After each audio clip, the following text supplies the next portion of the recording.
பாஜக மாநில தலைவர் அண்ணாமலை கைது செய்யப்பட்டதை கண்டித்து பாபநாசத்தில் மறியலில் ஈடுபட்ட பாஜகவினர் கைது.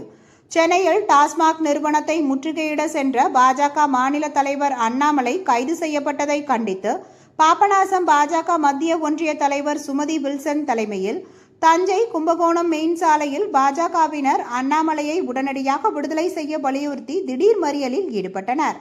மறியல் போராட்டத்தில் ஈடுபட்டவர்களை பாபநாசம் காவல் நிலைய ஆய்வாளர் சகாய அன்பரசு தலைமையிலான போலீசார் கைது செய்து தனியார் திருமண மண்டபத்திற்கு அழைத்து சென்றனர். மறியல் போராட்டம் காரணமாக தஞ்சாவூர் கும்பகோணம் தேசிய நெடுஞ்சாலையில் சிறிது நேரம் போக்குவரத்து பாதிப்பு ஏற்பட்டது. மறியல் போராட்டத்தில் பாஜகவின் மாவட்ட ஒன்றிய நகர நிர்வாகிகளும் சார்பணி நிர்வாகிகளும் கலந்து கொண்டனர்.